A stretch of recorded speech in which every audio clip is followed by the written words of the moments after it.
In Terraria, for most players, the Eye of Cthulhu is the first boss when they get started with the game. Whether Classic, Expert or Master mode, this guide covers the easiest strategy, recommended armor, accessories, buffs and an arena to fight the Eye of Cthulhu. Whether you are new to the game or want to step into Master mode, this guide has you covered. And because you have a boss to fight in your world, we head straight to action.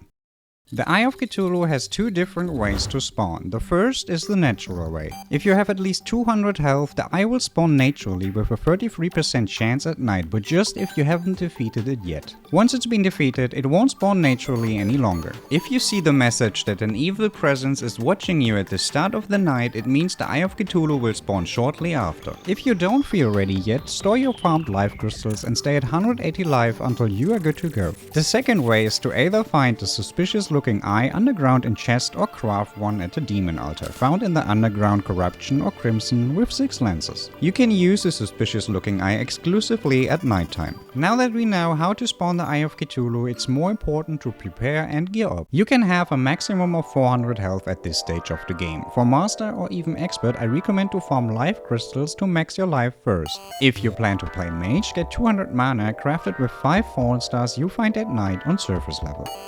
Once those basics are done, it's time for armor and weapons for each class. The easiest and best armor to get at this point is the fossil armor for the ranger. The fossil armor has amazing stats and can be crafted without any requirements. All you need to do is to farm the desert for fossils and an extractinator to get sturdy fossils. My recommendation is to get a demolitionist before to buy a fair amount of explosives from him to farm the desert in no time. The best weapon for ranger at this stage is by far the boomstick and mini shark. The boomstick is randomly found underground in chest, and the mini shark is sold by the gun dealer for 35 gold once he has moved in. This is the recommended armor and weapon setup if you really want to have it easy. If you, however, decide to play other classes, here's an overview for Mage, Melee and Summoner. For Mage, you want the jungle armor set crafted with jungle spores, vines and stingers at an anvil. The Mage can get their hands on the Demon's Guide, which is, just like the boomstick, one of the best early weapons in the game, dropped by voodoo demons and the underworld. If you don't feel like digging down yet, the Thunder Scepter found in underground desert chest is a good choice. If you are unlucky, a diamond or ruby staff crafted with gems is the most reliable option.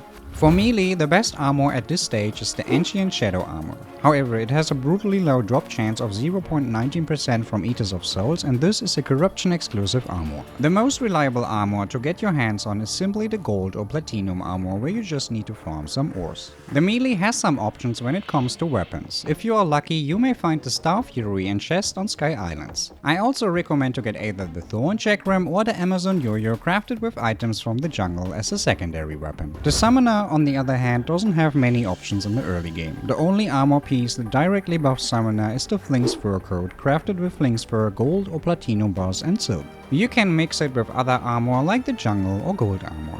And just like the coat, the Flink stuff is a reliable option crafted with almost the same materials as the coat. As a whip, you can craft the Snap Thorn with stingers, vines and jungle spores. A personal recommendation for everyone are grenades if you feel secure enough with your aim. And now that we have armor and weapons, it's time for accessories and movement items. Regardless of your class, the best accessories for everyone are Hermes boots, fledgling wings and an extra jump item like the Cloud in a Bottle, which can be found in all kind of chests or crates from fishing. And you really don't want to miss out on a grappling hook, which you can easily craft with 12 of any gemstone. Beside armor, weapons and accessories, potions and buffs can be just as important. There are quite some options early on. Food buffs are easy to obtain by just hammering trees once, and they eventually drop some fruit that gives a minor improvement for all stats. I recommend to always tap trees once with an axe if you pass by. When it comes to potions, the Iron Skin, Swiftness and Regeneration potions are always a good option for literally every single boss in the game. If you are into fishing, the Endurance, Rage and Wrath potions are also a good choice to increase your damage output and reduction. We are now stacked with armor, weapons, accessories, buffs and potions. What's missing? Applies to fight the Eye of Cthulhu, the most important part. The absolutely easiest way to defeat the Eye of Cthulhu is literally a single wide row of platforms where you simply kite the boss with movement speed. You can also spread campfires and sunflowers for even more movement speed and some life regeneration. Another option is the good old classic arena with platforms or planter boxes stacked a few blocks on top of each other, which is also a reliable option for almost any boss later. I recommend to watch my arena building tutorial after this video on this channel or go with the single row of platforms. The Eye of Cthulhu has different stages where his behavior and movement will change.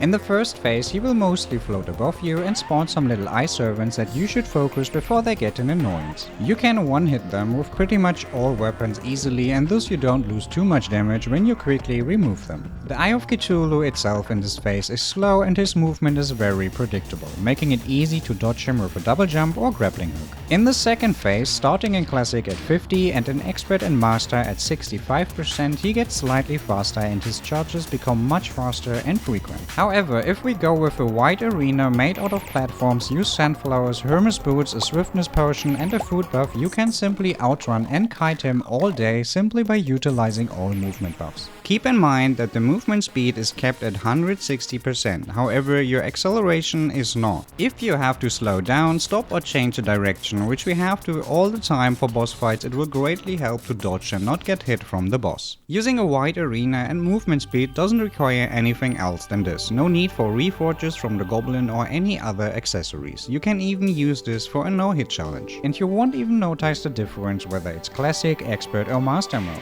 With this strategy, the Eye of Cthulhu becomes a literal cakewalk with almost any weapon or armor.